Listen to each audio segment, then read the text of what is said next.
Hi everyone! Sa video ito ay sasagutin natin yung mga katanungan ng ating mga viewers. So, ang dami nga nang tatanong regarding po sa Shopee Affiliate. Pero bago muna lahat, gusto ko lang po linawin sa inyo guys na hindi po ako expert dito. Lahat po nasasabit, sinasabi ko po ay based lamang po sa experience ko po at experience na ibang tao. Ginawa ko po yung video ito upang makatulong po sa inyo. Lalo na po dun sa mga first timer pa lamang po. Una po mga katanungan is pwede po bang picture lang item tapos ipopost nyo po dun sa FB page. Pasensya na din po guys, medyo maingay po dito dahil banda po kami sa main road. Well, I'm not expert guys, pero yes po, pwede po yung mga screenshot photo po ninyo hanggat maaari, gandahan nyo, pwede nyo pong lagyan ng mga caption para ma-attract po ninyo yung mga viewers po ninyo. Kung sino po yung market po ninyo, ayan, i-attract nyo po sila. Yes po, pwede po yung picture lang po. Much better po kung sumali po kayo sa mga FB page, kung may community po kayo sa Facebook, yes po, much better po yun. At makakatulong po yun sa paglago ng inyong benta. So next naman po is paano po kung Shopee lang yung na-link na account po tapos na-approve na yung Shopee affiliate account po nyo, pwede bang i-link yung FB page kahit na-approve na? Katanungan na to, yes po, pwede po. Ayan, gumawa po ako ng videos guys kung paano po mag-link ng Facebook, TikTok, or YouTube po. Meron po akong video niyan. Ilalagay ko po dito or sa may description box. Paano po pag-link po ng inyong platform. Usually kasi ganito yan guys nangyayari. Apply po kayo ng Shopee affiliate tapos kumbaga na-approve lang tapos sinubmit nyo na agad yung application po ninyo. Hindi nyo po link yung iba pa ninyong mga platform. Pero guys, pwede po siya gamit po. Promotional platform po yan. Pero much better kung panoorin nyo po ito sa may description box na link sa may baba. Pwede nyo pong i-link po yung iba pong ninyong mga platform like kung may YouTube account po kayo, meron po kayong TikTok, at kung meron naman po kayong madaming FB page na active po. Next is, paano pag FB gamit wala pa 1 month? Tinatanong po siguro niya dito is paano kung FB page lang yung gamit niya tapos gusto niyang gumawa or mag-link platform or ng account sa Shopee, kung ma-approve ba to gamit lang nung 1 month FB po niya. Again guys, hindi po ako expert dito po. Actually po, wala naman pong nipili Shopee affiliate program as long as ito po'y active. Pag sinabing active guys, may interaction po kayo sa inyong mga friends, sa mga viewers po. For example, may mga post na po doon. Nagko-comment naman po kayo sa mga friends po ninyo. Kahit wala po kayong followers, nagpo-post po kayo. May mga picture po doon. Legit po yung account ninyo kasi meron po kayong profile. Pwede po yun. Na-approve po naman po yun ni Shopee as long as yun po active po. Ang question niya dito is, need pa ba ng BIR? Mag-a-apply kayo ng affiliate program po. Kailangan pa ba ng BIR? Then guys, di ba ako expert? Di na ako nagtatrabaho ni alinmang government institute. Pero guys, when it comes sa Bureau Internal Revenue, need nyo po doon yung TIN number po, which is yung tax identification number po ninyo. Kailangan po yun, lalo na doon sa Shopee affiliate nyo po. So, need na po yun kung kayo po ay pasok lang sa pagiging affiliate. Pero kung kayo po ay may shop, need po talaga siyang i-provide. BIR, tsaka yung DTI. Pag may shop po kayo pag may shop po kayo sa Shopee, yes po, need po talaga yun. Pero kapag kayo po ay individual lang, napapasok lang po sa pag-affiliate, no need na po yun. Ang need nyo lang po talaga is yung TIN number. Meron lang po kasi silang tax dideduct kapag kayo po ay magwi-withdraw na ang inyong mga income. Yun lang naman po yun guys. Hindi naman po masyadong hirap yun. Lalong-lalo na need po talaga yan. Lifetime na po yung number po natin ng TIN. Kung gusto nyo po malaman kung paano po makuha po nun, meron po akong video dyan na kung paano po mag-apply. Lalong-lalo na dun sa mga unemployed po kapag wala po kayong TIN. Medyo paggabi na po dito. Okay, sasagutin pa natin yung last. Paano po kung hindi ko na-link yung FB? I think nasagot ko na po ito. Pag hindi mo na-link yung FB, pwede po kayong mag-link. Again, pwede po kayong mag-link. Punta lang po kayo sa promotional platform po. Question, pwede po ba kahit naka-professional mode ang profile? Based on my experience, naka-professional mode profile ko nung nilink ko po kay Shopee. Okay naman siya guys, as long as hindi siya naka-private. Make sure lang na hindi naka-private para malink po siya, walang error po. Next na question guys. Sa akin po, ang nakalagay po, no live stream yet. Yung affiliate here, ilan po ba followers para po makapag-live? Again po, hindi po ako expert dito. Pero based po sa experience, wala naman po akong madaming followers. Basta lang po, nilink ko po na account po doon, organic or meron akong interaction po doon po sa Facebook. Tinatanong nyo po ilang followers bago maka-live. Wala pong specific na ilang followers. Kaya po, no live stream yet yun. Hindi pa po kayo nakapag-live stream. Ang gagawin nyo lang po nun is mag-create lang po kayo. Kung kayo po ay affiliate na. Kung approve na po yung affiliate po ninyo at may nakalagay no live stream yet,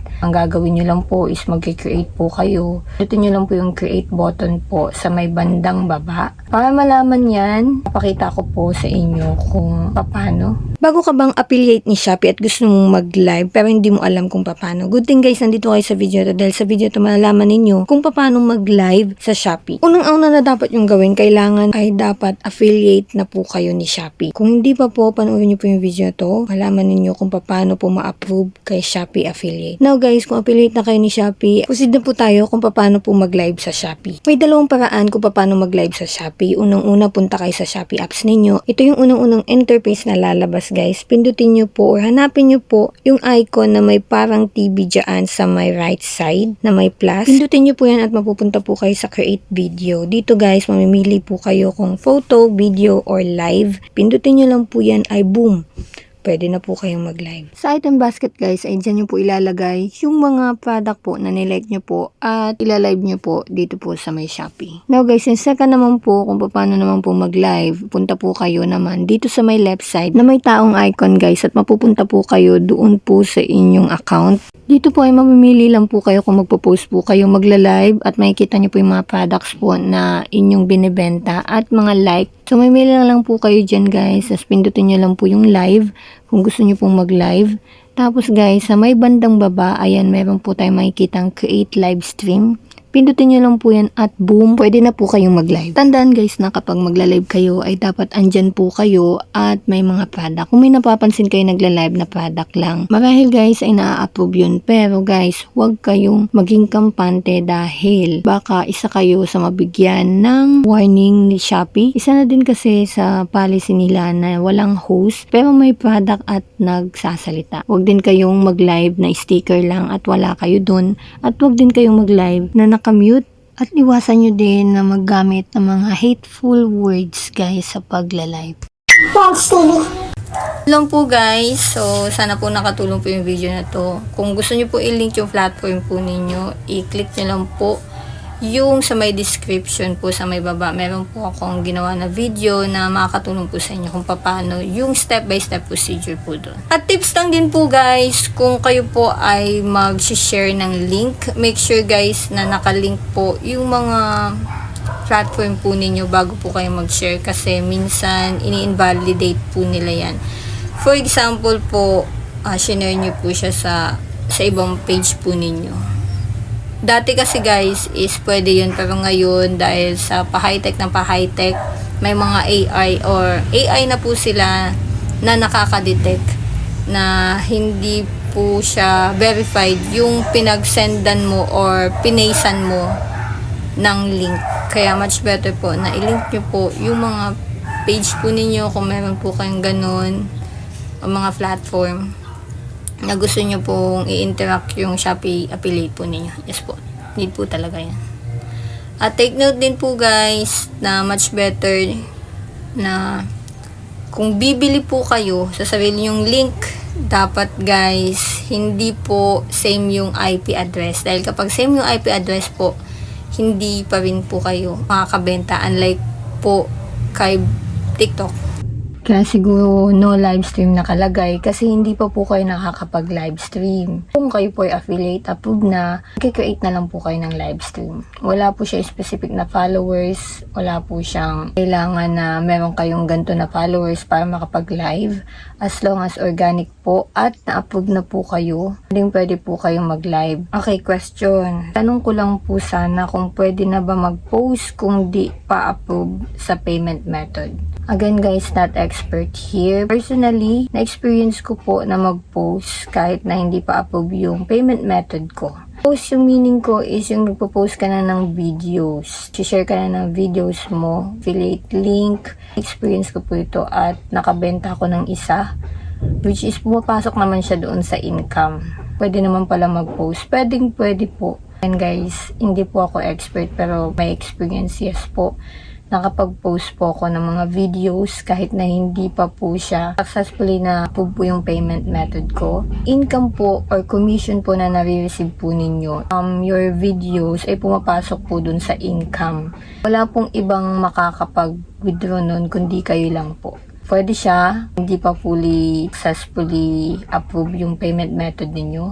Dahil lahat po ng pera po ninyo doon ay pumapasok lamang po doon sa income po ninyo. Meron na po kayong ATM account. Pwede nyo na po siyang i-link para ma-withdraw nyo na din po yung income commission po ninyo doon. Wala akong affiliate na nakita sa FB ko doon sa monetization. Paano kaya yun nakalink na daw ang FB na ginamit ko pero hindi ko name? Ayaw kasi sa main account ko mag-link, nag-error pero di ko naman nakita sa Shopee ko na nakalink na ang FB ko.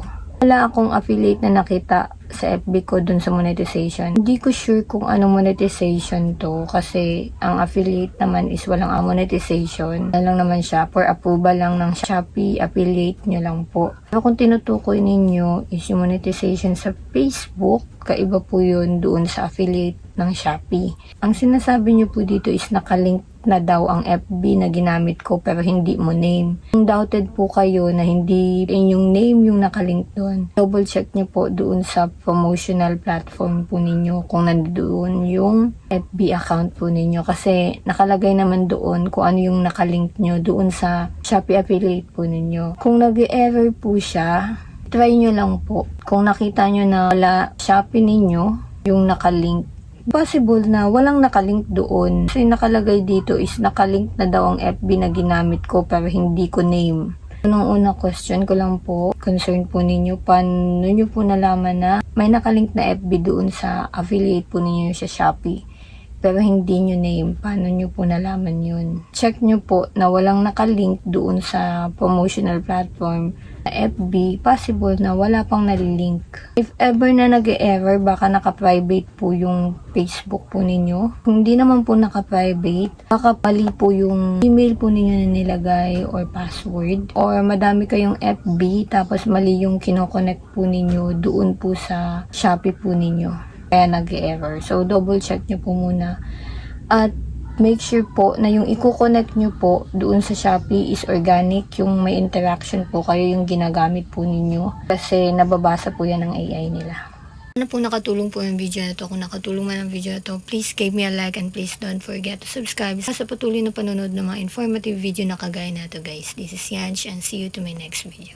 Bye bye.